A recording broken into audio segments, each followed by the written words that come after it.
Hello friends, welcome to my channel. This is Pramila Yadav. Discuss करेंगे कुछ बेहतर एमसीक्यूज़ जो बेस होंगे पियाजेट कॉग्निटिव डेवलपमेंट थ्योरी पे, जिनमें बच्चों का बहुत सारा कन्फ्यूजन रहता है।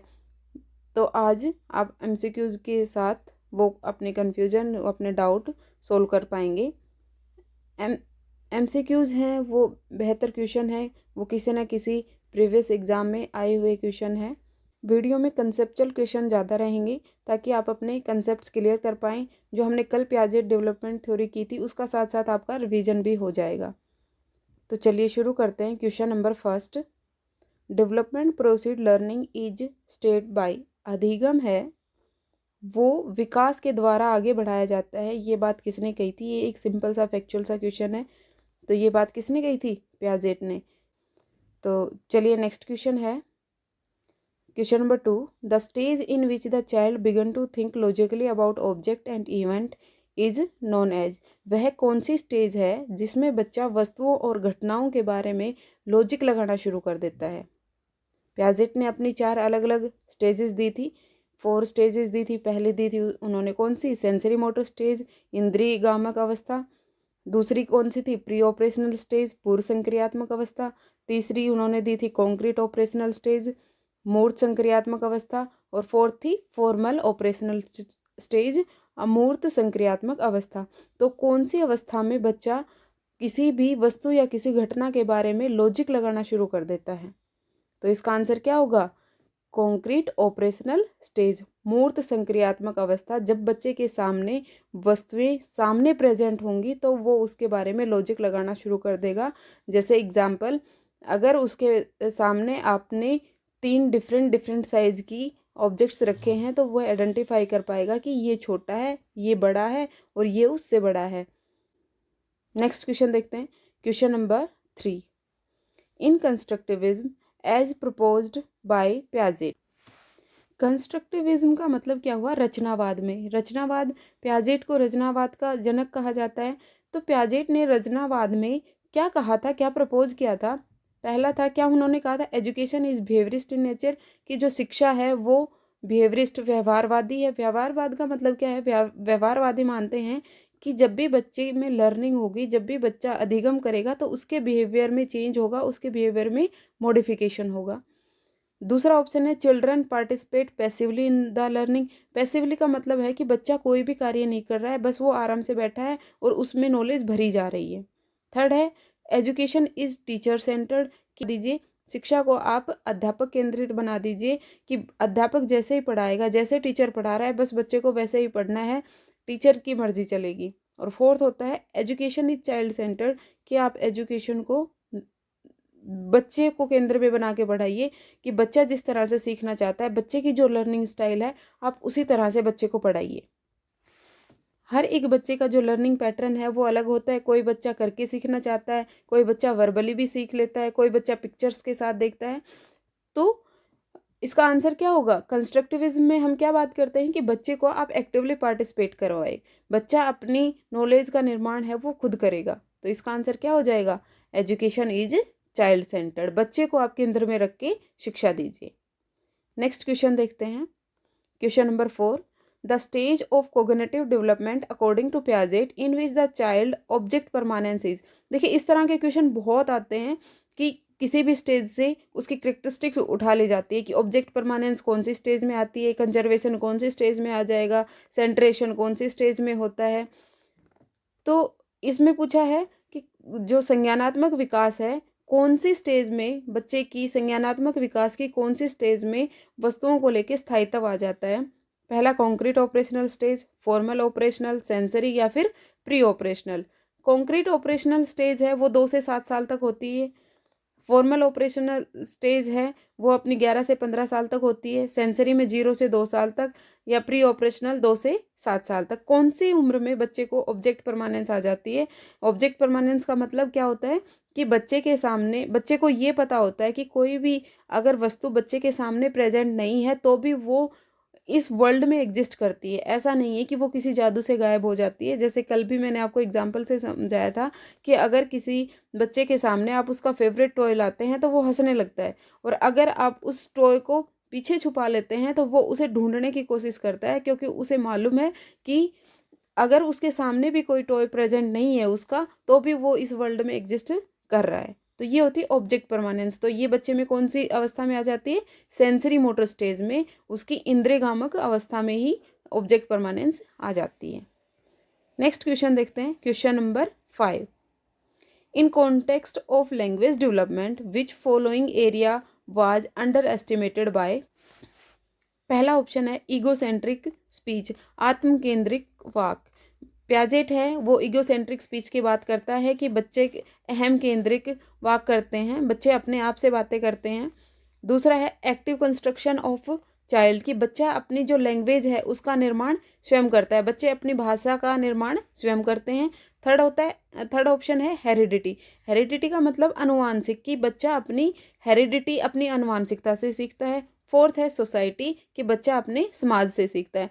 तो वह कौन सा एरिया है, इन चारों में से कौन सा एरिया है जिसमें प्याजेट ने अंडर एस्टिमेट किया है, कि उसे प्याजेट ने इम्फेसिस नहीं दिया है, उसे इम्पोर्टेंट नहीं माना है? तो इसका आंसर क्या हो जाएगा? सोसाइटी। सोसाइटी को प्याजेट ने इम्पोर्टेंस नहीं दी है, सोसाइटी को इम्पोर्टेंस कौन देते हैं? वाइगोस्की। तो इसका आंसर क्या हो जाएगा? Fourth. 6. According to Piaget, during the first stage of development, a child learn best. प्याजे के अनुसार विकास की पहली अवस्था में बच्चा किस तरीके से सबसे अच्छे से सीख पाएगा? पहला ऑप्शन है बाय लॉजिकल रीजनिंग, क्या बच्चा अपनी तर्क शक्ति से सीख पाएगा, अपनी तर्क करने की जो क्षमता है उससे सीख पाएगा। दूसरा by thinking in an abstract fashion. Abstract fashion का मतलब है कि बच्चे के सामने अगर कोई ऑब्जेक्ट प्रेजेंट नहीं है तो भी वो उसके लिए रीजनिंग लगा पाए, अमूर्त चीज़ों के लिए भी वो थिंकिंग कर पाए। Third option is by applying new acquired knowledge of language. भाषा की जो उसने नई नॉलेज एक्वायर की है उसको अप्लाई करके। और fourth is by using senses, अपनी इंद्रियों के द्वारा। तो प्याजेट की फर्स्ट डेवलपमेंट की स्टेज कौन सी है? सेंसरी मोटर स्टेज है। तो उसमें बच्चा किसके थ्रू सीखता है? सेंसेस के थ्रू सीखता है। तो इसका आंसर क्या हो जाएगा? By using senses, option number 4। Question number 7। According to Piaget cognitive theory of learning, the process by which the cognitive structure is modified is called? Piaget की cognitive development theory के अनुसार वह कौन सी प्रक्रिया है जिसके द्वारा जो चाइल्ड है वो अपने कॉग्निटिव स्ट्रक्चर्स में मॉडिफिकेशन कर पाता है, मतलब अपने जो कॉग्निटिव स्ट्रक्चर्स हैं उनमें चेंज कर पाता है? पहला ऑप्शन इज परसेप्शन, अनुभूति। Second option is accommodation. Third option is assimilation, आत्मसातीकरण। और फोर्थ स्कीमाज। देखिए इस तरह के क्वेश्चन में बच्चे बहुत ज़्यादा कंफ्यूज होते हैं। असिमुलेशन, अकोमोडेशन, अडप्टेशन, हर एक दूसरे बच्चे की ये प्रॉब्लम रहती है। आप इसे आराम से एक बार समझ लीजिए कि स्कीमा क्या होते हैं, कि किसी भी पर्सन के माइंड में जो एग्जिस्टिंग नॉलेज है, जिसके बारे में बच्चा जानता है, जिसके बारे में बच्चे ने अपनी नॉलेज इकट्ठी कर रखी है, उसको हम बोलते हैं स्कीमा। सेकंड होता है असिमुलेशन। असिमुलेशन क्या होता है कि प्रेजेंट नॉलेज में न्यू इन्फॉर्मेशन का ऐड करना, एडिंग ऑफ समथिंग, एसिमुलेशन। और अकोमोडेशन क्या होता है? चेंज और मॉडिफिकेशन। जहाँ भी ये वर्डिंग आ जाती है चेंज, मॉडिफिकेशन, तो उसका आंसर क्या होता है? अकोमोडेशन। जब भी बच्चा अपनी नॉलेज में चेंज करेगा, उसे मॉडिफाई करेगा, तो वो अकोमोडेशन होता है। और असिमुलेशन सिंपली जब वो न्यू नॉलेज को ऐड कर रहा है। स्कीमा जो उसकी नॉलेज में पहले से प्रेजेंट जो चंक्स हैं उनको। और परसेप्शन के बारे में प्याजेट ने कोई बात की नहीं थी। तो इसका आंसर क्या हो जाएगा? मॉडिफिकेशन हो रहा है कोग्निटिव स्ट्रक्चर में, तो इसका आंसर क्या हो जाएगा? Accommodation.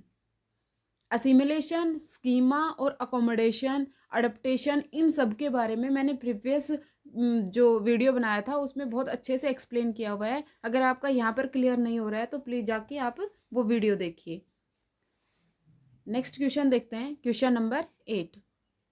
According to Piaget, which one of the following factor play an important role in influencing development?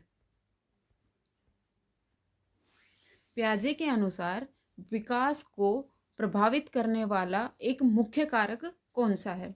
पहला है एक्सपीरियंस विद फिजिकल वर्ल्ड, कि बच्चे के अनुभव, उसके जो भौतिक वातावरण है उसमें बच्चे के अनुभव। दूसरा होता है इमिटेशन, नकल। तीसरा है रीइंफोर्समेंट, कि बच्चे को आप बढ़ावा दें, शाबाशी दें, उसे अवार्ड दें। फोर्थ हो गया लैंग्वेज, भाषा। तो इसका आंसर क्या होगा?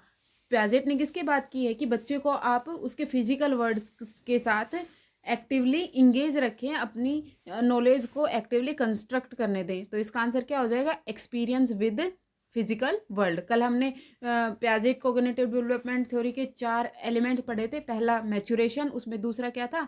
एक्सपीरियंस, और तीसरा क्या था? सोशल इंटरेक्शन, और फोर्थ था equilibration. Question number 9, which of the following implication cannot be derived from Piaget theory of cognitive development? Piaget की cognitive development theory की कौन सी implications नहीं है? देखिए, जब भी आप एग्ज़ाम में क्वेश्चन पढ़ते हैं तो कुछ तो स्ट्रेस और कुछ जल्दी जल्दी के कारण हम क्वेश्चन को ठीक से नहीं पढ़ पाते हैं और क्वेश्चन को पढ़ने में ही गलती कर देते हैं। अगर आपने यहाँ पढ़ लिया कि which of the following implication be dried, तो आप इसमें से सीधा फर्स्ट ऑप्शन देखेंगे और डिस्कवरी लर्निंग पे क्लिक करके आ जाएंगे और उसी से हमारा क्वेश्चन गलत हो जाएगा। तो जब भी आप क्वेश्चन पढ़ते हैं, आराम से बैठ के पहले आप क्वेश्चन को ठीक से पढ़ा कीजिए, ताकि उसमें जो नॉट एक्सेप्ट वाले क्वेश्चन हैं उनमें आप गलती ना करें। तो इसमें क्या पूछा है कि प्याजेट कोग्निटिव डेवलपमेंट की कौन सी इम्प्लीकेशन नहीं है? पहला ऑप्शन है डिस्कवरी लर्निंग। इसका मतलब क्या है कि बच्चा खोज के द्वारा सीखेगा, बच्चे अपने एक्सपीरियंस के द्वारा अपने आप सीखने की कोशिश करता है। दूसरा है नीड ऑफ वर्बल टीचिंग, कि कोई बच्चे को लेक्चर दे, कि खड़ा होके बस वो बोलता रहे, भाषा के थ्रू आप बच्चे को नॉलेज दें। Sensitivity to children, readiness to learn, कि बच्चे को आप सीखने के लिए पहले तैयार कीजिए।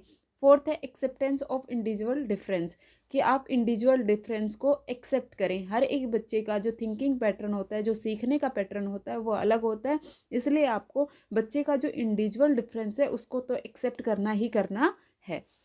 इसका आंसर क्या होगा? नीड ऑफ वर्बल टीचिंग की बात प्याजेट नहीं करते हैं, वो डिस्कवरी लर्निंग की बात भी करते हैं कि बच्चे को अपने आप सीखने दीजिए, बच्चा अपने खोज के द्वारा सीखेगा। बच्चे को जब तक आप नहीं पढ़ा पाते हैं, जब तक आप बच्चे को रेडीनेस टू लर्न नहीं करेंगे, इसका मतलब क्या है कि जब तक आप बच्चे को सीखने के लिए तैयार नहीं करेंगे तो बच्चे को आप सिखा ही नहीं सकते हैं। जब तक बच्चा सीखने को तैयार ही नहीं होगा तो आप उसे किसी भी हालत में नहीं सिखा पाएंगे। तो सबसे पहला प्रीमोस्ट जो प्री रिक्वेस्ट होती है वो यही होती है कि आप बच्चे को सबसे पहले मोटिवेट करें और उसे सीखने के लिए आप तैयार करें। और एक्सेप्टेंस ऑफ इंडिविजुअल डिफरेंस का मतलब क्या है कि आप हर एक बच्चे का जो थिंकिंग पैटर्न है, जो सीखने का तरीका है वो अलग है। कोई बच्चा करके सीखना चाहता है, कोई बच्चा लेक्चर के थ्रू ही सीख लेता है, कोई बच्चे को आप मैनिपुलेटिव टूल्स दिखाएं, किसी बच्चे को आप टीचिंग मटेरियल यूज करके पढ़ाएं। तो आप हर एक बच्चे के इंडिविजुअल डिफरेंस को आपको एक्सेप्ट करना ही होगा। तो इसका आंसर क्या हो जाएगा? Option number 2। नेक्स्ट क्वेश्चन है question number 10। The concept of conservation is proposed by gene Piaget mean that. Gene Piaget ने एक कंसेप्ट दिया कंजर्वेशन। सबसे पहले हमें ये पता होना चाहिए कंजर्वेशन क्या है? संरक्षण। वो संरक्षण है वो कौन सी स्टेज में आ रहा है? 4 स्टेजेस दी थी, कौन सी?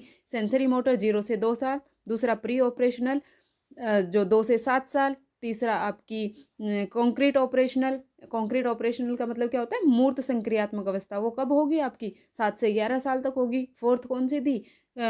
फॉर्मल ऑपरेशनल अमूर्त संक्रियात्मक अवस्था, वो कब थी? 11 से 15 साल तक। तो जो कंजर्वेशन है वो कौन सी स्टेज में आता है? वो हमें पता है कि जो कंजर्वेशन है वो बच्चे की ऑपरेशनल स्टेज में आता है।